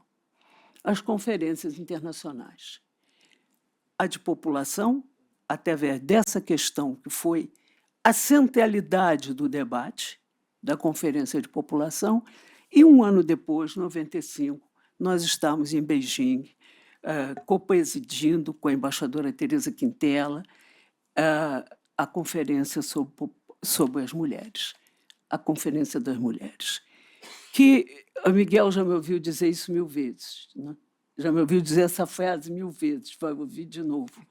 Eu digo que, naquele momento, que o século XXI começou em Beijing. E a Ruth fez um belo discurso naquela conferência, colocando uma série de questões inovadoras que não tinham sido até então colocadas e que foram consagradas, no fim, na plataforma de Beijing e trazidas para o Brasil e retomadas no Brasil com grande apoio dela, através do Conselho Nacional dos Direitos da Mulher, mas com grande apoio dela, traduzida em estratégia da igualdade. Em suma, ideias que saíram do núcleo da Ruth, repercutiram mundialmente, globalmente, e voltaram para o Brasil e aqui se exerceram. Então, não há dúvida, eu gostei de ouvir Celso mencionar isso, não há dúvida de que a Ruth teve um papel fundamental na questão que depois foi conhecida como questão de gênero, né? Bom, naquela época a gente não chamava assim, não. Era um movimento de mulheres, era, enfim, era assim que nós chamávamos. Bom, eu quis contar essa história porque, nesses anos todos de convívio estreito e de uma amizade que eu tomei também como um privilégio na minha vida, eu conheci uma acadêmica, uma professora da USP, uma antropóloga muito respeitada, mas que desconfiava fundamentalmente das teorias. Desconfiava muito das teorias, interrogava muito as teorias, inovava muito no pensamento. Conheci uma agnóstica que tinha uma fé profunda na possibilidade das pessoas se melhorarem umas às outras. E eu acho que foi isso que constituiu o pensamento verdadeiro da comunidade solidária. Quer dizer, eu acho que a Ruth queria muito que o Brasil fosse uma comunidade solidária, que o Brasil não fosse a LBA, não fosse o assistencialismo da LBA, fosse uma outra coisa, fosse justamente a capacidade das pessoas de se desenvolver autonomamente, de assumir as suas vidas, de assumir a solidariedade, né? A comunidade solidária, quer dizer, de assumir uma solidariedade, era um princípio humanista de desenvolvimento de uma sociedade. Essa foi a pessoa que eu conheci. Essa foi a minha amiga Ruth Cardoso, que, no meu entender, lamentavelmente, não quis, quando eu brinquei com ela, que ela devia ser candidata à presidência da República, que ela devia suceder ao Fernando Henrique. E ela riu e disse que eu estava completamente louca. Mas eu acho que eu não estava louca. E que, realmente, a Ruth tinha envergadura para isso, a Ruth tinha pensamento para isso, capacidade de ação e tinha voto, tinha uma imensa admiração da população.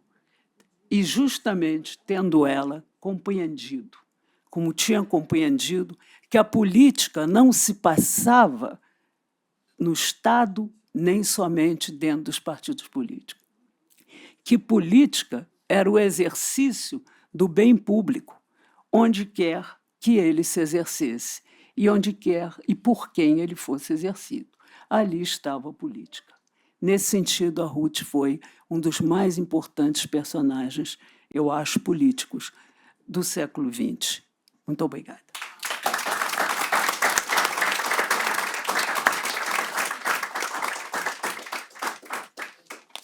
Muito bem, palavra aberta. Falar depois da Rosisca não é fácil.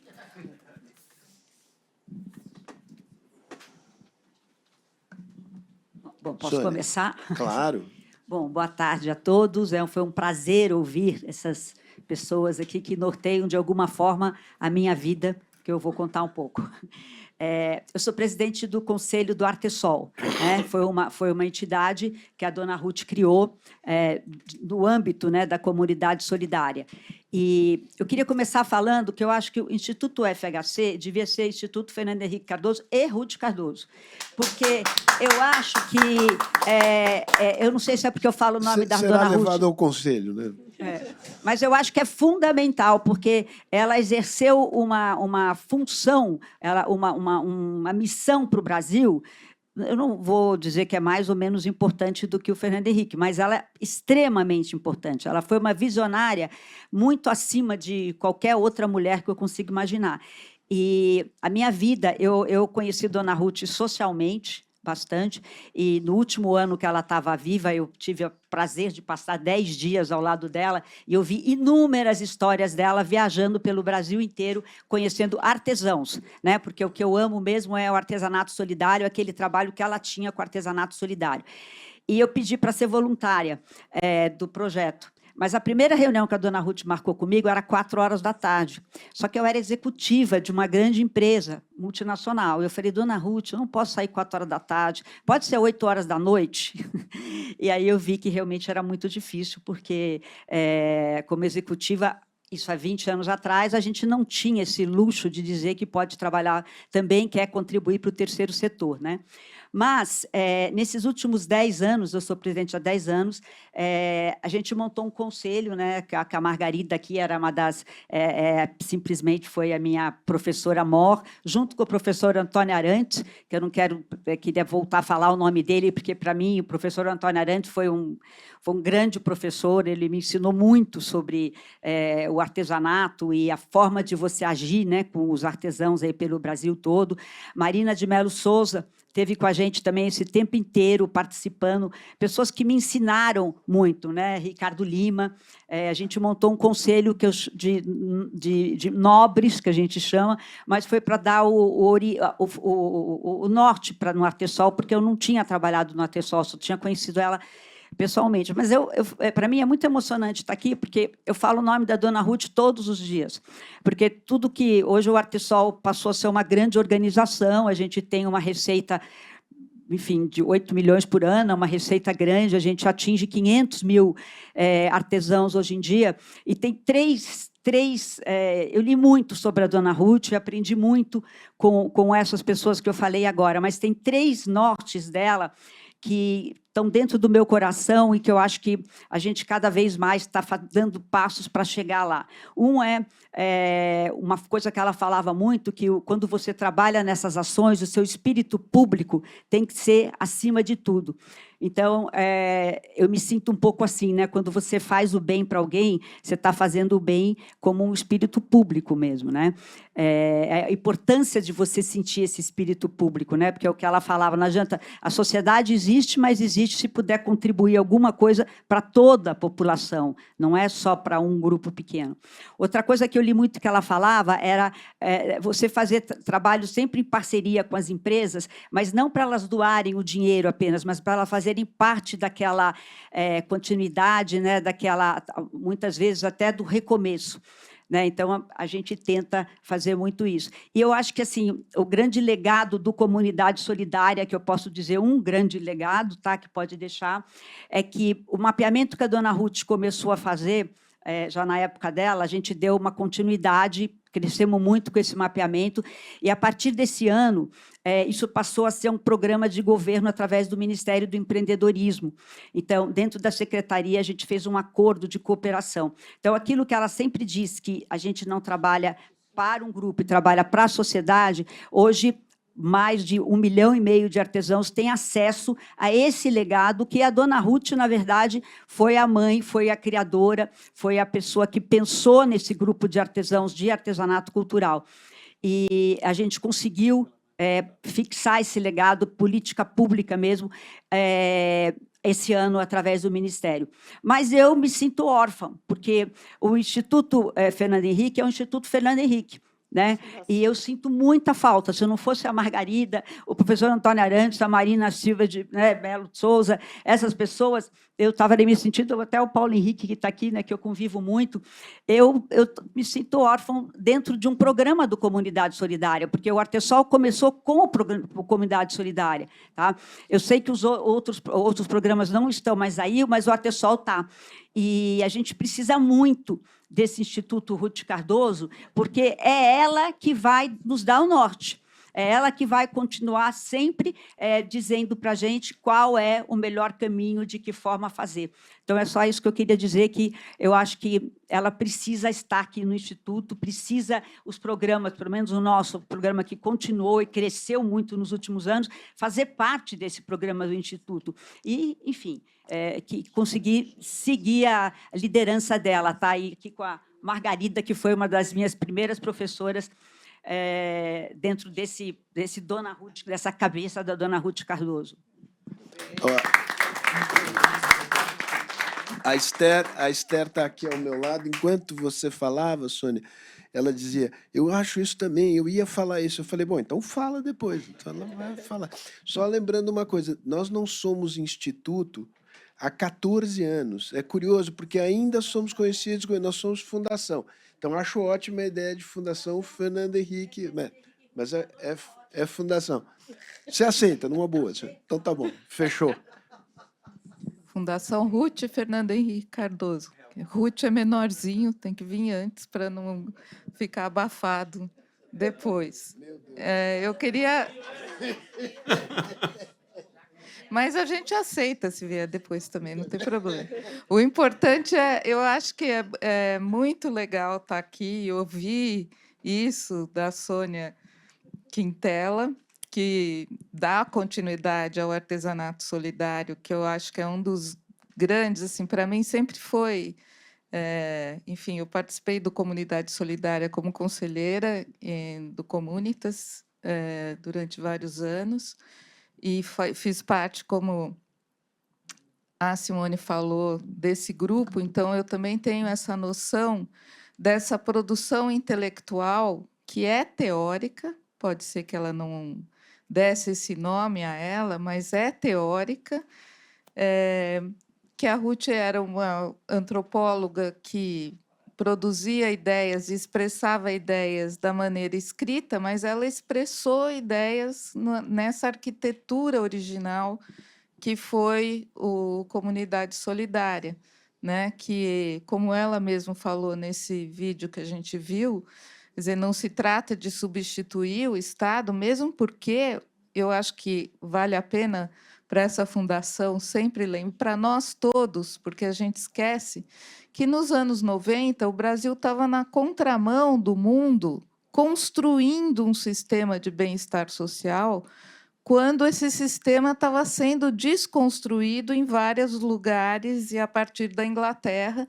E eu acho que essa condição, a gente se esquece dela, mas ela é um grande trunfo que a gente tem hoje no mundo, nesse mundo tão tenebroso que o Miguel e o Augusto descreveram aqui com, enfim, com bastante acuidade.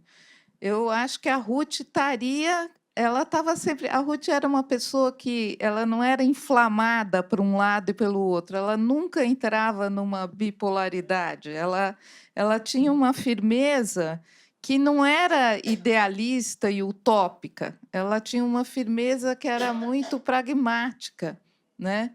E eu acho que ela estaria reconhecendo todas essas vantagens que o Brasil tem nesse momento, né? Que é a energia limpa e que é uma infraestrutura de bem-estar social que foi, enfim, que está na Constituição de 88 e que foi implementada nos anos 90 e depois amplificada e tudo, mas é uma estrutura muito sólida que essa Constituição garantiu e que permite que hoje a gente tenha horizonte, por mais que a situação seja tenebrosa, né? Então, eu acho que o Brasil teve na contramão nos anos 90 e está na contramão ainda. Espero que continue, que eu acho que é um momento que pode dar um salto, inclusive. Enfim, a partir desse legado que é também da Ruth. Então, eu acho muito legal que a Fundação tenha feito essa comemoração, que seria lindo ver coroada por essa modificação no nome da Fundação. Alguém mais quer falar a favor da Fundação Fernando Henrique e Ruth Cardoso? Não? Ou Ruth, Fernando Henrique Cardoso, todos querem falar. Por favor. Amado por todo mundo. Boa tarde. Meu nome é Micaela, eu estou aqui representando a DC7 da Reserva Novos Parques Urbanos, que é a concessionária que assumiu os parques Vila Lobos e Água Branca, recentemente, há 2 anos, aqui em São Paulo. E eu estou aqui porque eu estou liderando o projeto de restauração do orquidário, Ruth Cardoso. E eu queria aproveitar a tarde de hoje, né, de estar aqui junto com vocês e parabenizar pelo trabalho, que é muito legal. Agora que eu comecei a mergulhar, né, pensar que quando tudo isso aconteceu, eu acho que não sei nem se era nascida ou era muito pequena, né, quando houve toda essa transformação e quando a Ruth iniciou esse trabalho. Mas acho assim, para mim que sou das gerações mais novas, é muito legal ver todo esse legado e como isso faz a diferença nos dias de hoje, principalmente no cenário hoje das mulheres, né? E queria compartilhar com todos vocês que a gente está fazendo esse projeto. Inclusive, eu vim até até a Fundação, junto com o Zé, eu já falei instituto, eu vim até a Fundação para conhecer mais sobre a história, né? Porque eu acho que quando a gente se propõe a fazer um projeto como esse, a gente tem que conhecer mais a fundo e não simplesmente fazer. Então, para mim, está sendo muito rico poder conhecer um pouco mais sobre a história e o legado da Ruth, tudo que ela fez pela sociedade, pelas mulheres, e convidar a todos, assim que nós inaugurarmos o orquidário. Essa inauguração está prevista para o começo de 2026. O projeto está super bonito. A gente vai fazer, juntamente com o pessoal da Fundação, todo o conteúdo, né, que a gente vai trazer de homenagem à Ruth, porque o conteúdo que era exposto antigamente no orquidário era muito raso, né, não era um conteúdo curado, com esse olhar diferente que trouxesse exatamente a essência da Ruth. E é isso que a gente quer trazer agora com esse novo projeto. Então, a gente está fazendo esse projeto com muito carinho, muito cuidado. A gente vai inaugurar o orquidário com a exposição das orquídeas, que hoje estão no Jardim Botânico. Elas retornam para o orquidário e ele vai tomar a sua antiga função, que era um local de exposição e contemplação da natureza.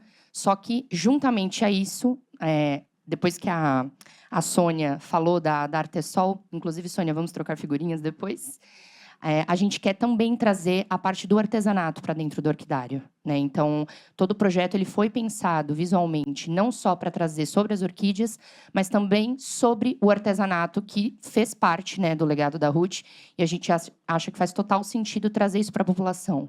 Então, esse projeto ele tá incrível mesmo, acho que vocês vão gostar. Obrigada. Acho que vocês vão gostar, tá super legal. E acho que o intuito mesmo é mostrar para as pessoas que não conhecem Ruth e as pessoas que também conhecem esse outro lado da história, né? Eu, quando conhecia rapidamente a história do orquidário, achei que era só uma mulher, né, a primeira-dama, que gostava de colecionar orquídeas e não sabia toda a história e toda a potência que tinha por trás disso. Então, acho que esse projeto vem para isso, para afirmar ainda mais o legado da Ruth nos dias de hoje e restaurar toda essa história para o ícone do Vila Lobos, que é o orquidário. Então, era isso que eu queria trazer para vocês. E obrigado pelo convite, mais uma vez. Eu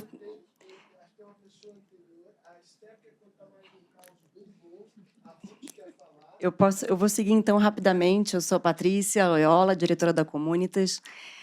Primeiro dizer que, além de ter me emocionado com as histórias, escutado várias que eu ainda não conhecia, para mim foi como um consolo ouvir vocês, de que era difícil explicar a comunidade solidária, porque essa dificuldade eu sinto diariamente para explicar a Comunitas.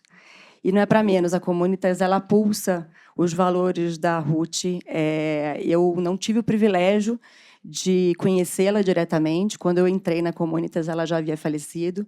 Mas esses valores nos passados para nós pela nossa liderança, Regina, assim como pelo nosso conselho, pela professora Ana Maria Peliano, com quem eu tive um contato bastante direto por muitos anos, até o seu falecimento. Então, ela é pulsante, né, no nosso dia a dia, como a Sônia falou, e eu acho que essa coisa do espírito público e a capacidade de colocar a colaboração entre o público e o privado, mirando o impacto social e público, é algo que a gente faz diariamente na Comunitas. E realmente eu agradeço esse momento, esse privilégio de escutar essas histórias de maneira tão direta, como eu ainda não tinha tido essa oportunidade de escutar aqui, e parabenizar a todos pela produção do livro e dessas memórias lindíssimas.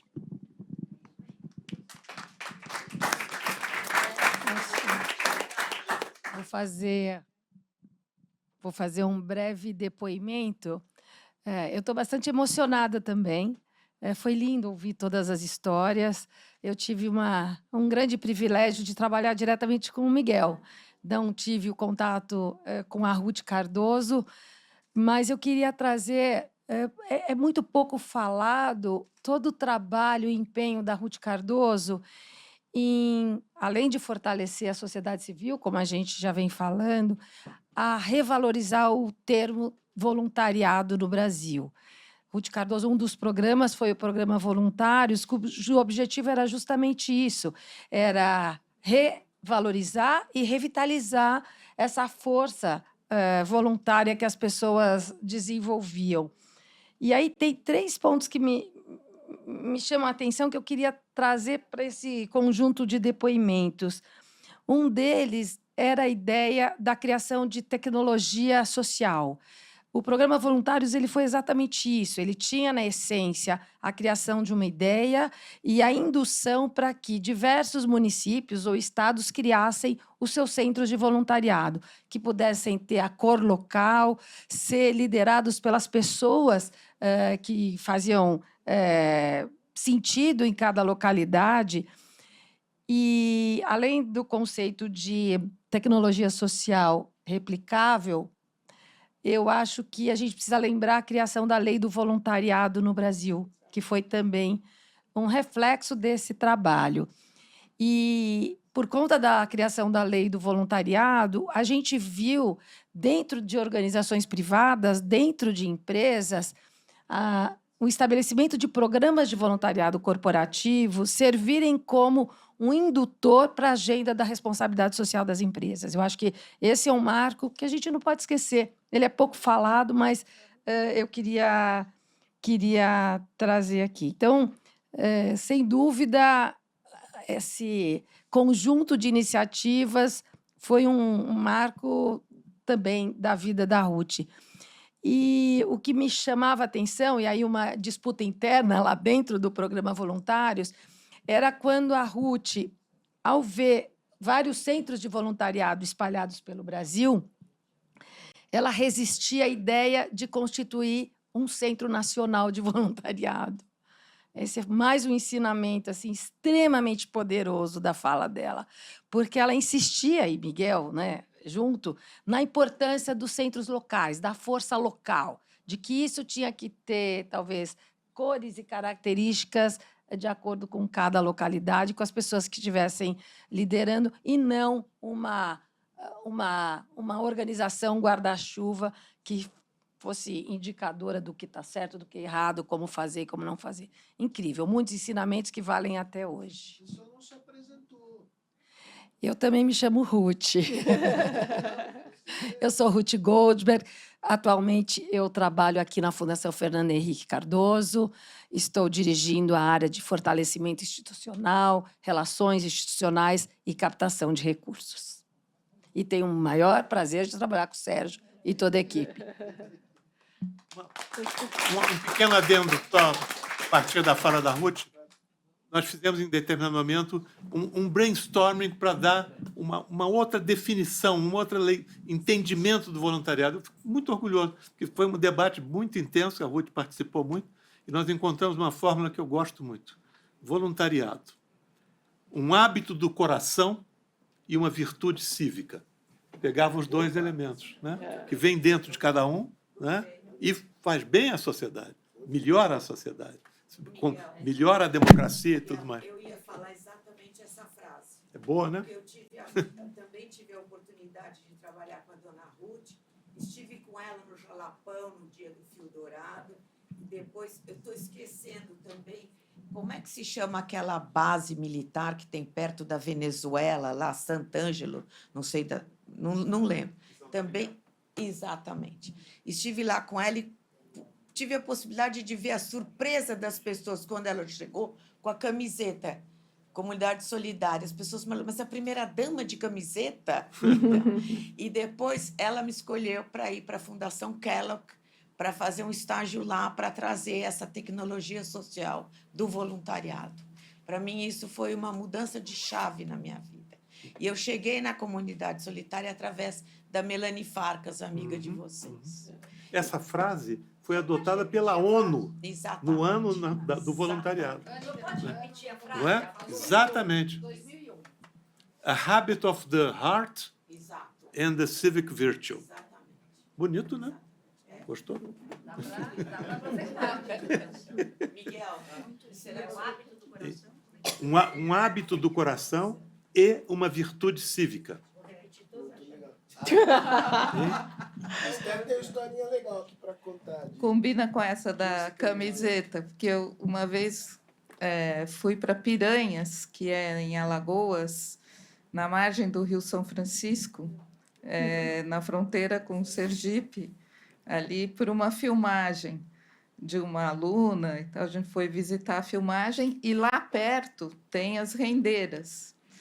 E a gente foi visitar as rendeiras e aí eu conversei com as rendeiras. Eu sabia que o artesanato solidário tinha Passado por ali. Eu sabia das histórias do artesanato solidário e sabia que... E daí, então, fui conversar sobre o artesanato solidário com aquelas rendeiras e foi uma emoção inacreditável. Assim, isso foi, não sei, faz uns 10 anos. A Ruth já tinha ido. Mas a memória que elas tinham da Ruth, elas ficaram muito emocionadas, e eu fiquei emocionada também de ver a emoção delas, e elas falavam assim, ela veio aqui de helicóptero, falou conosco, né? de calça jeans, ela veio aqui falar com a gente. Isso é uma coisa incrível. Eu acho que, enfim, o Celso falou, a Rosisca, sobre como a morte dela sensibilizou, trouxe à tona uma coisa que a gente sentia, mas a gente não tinha dimensão, né? Que é essa coisa da dignidade, como ela é reconhecida. Então, às vezes, ela não tem uma forma de se expressar institucional, mas ali, naquele momento da morte, ela se manifestou, né, com uma liberdade impressionante.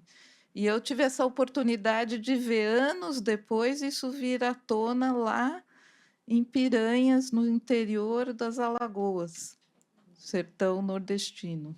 E passaram por toda uma capacitação solidária, a capacitação também, e as rendeiras de Piranhas começaram a exportar para fora, em função da melhoria do produto, que era também um resultado do capacitação solidária. Eu acho que tinha essa coisa inovadora da tecnologia. Exato. E que colocava artistas em contato. Isso eu acho, para mim, foi uma coisa... Né? Hoje em dia, tem muitos artistas que trabalham nessa chave, mas nós estamos falando, né, de 25 anos atrás.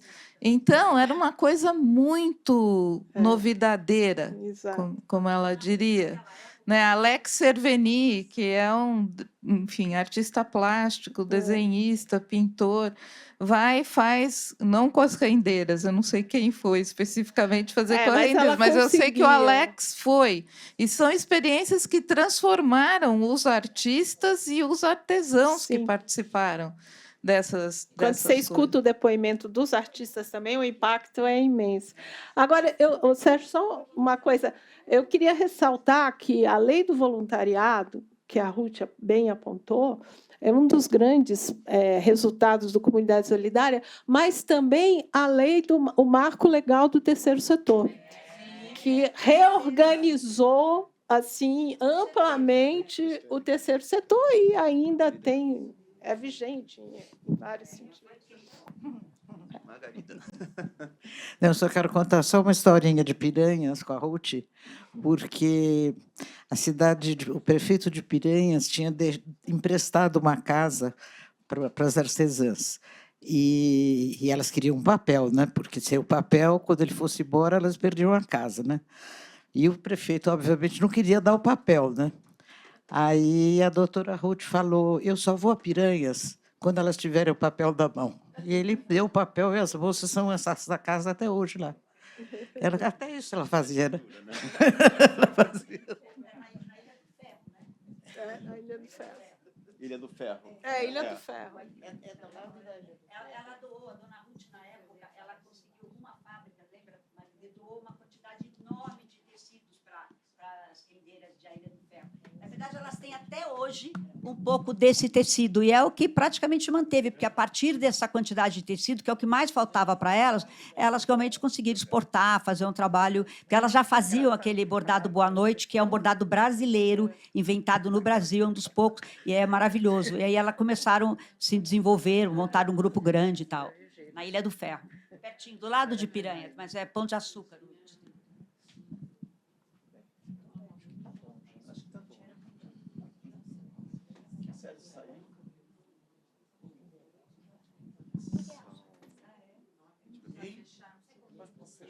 Fechar. Bom, é sempre difícil fechar algo que tem sido tão denso e significativo para todos nós. Não foi dito que ouvir não era sempre uma virtude da Ruth. E nós tivemos a oportunidade hoje de ouvir muita coisa sobre o legado, sobre a experiência e sobre o exemplo dela. E, com isso, então, agradeço a presença de todos e voltaremos a nos reunir em breve para dar continuidade à presença e ao legado dela. Muito bem.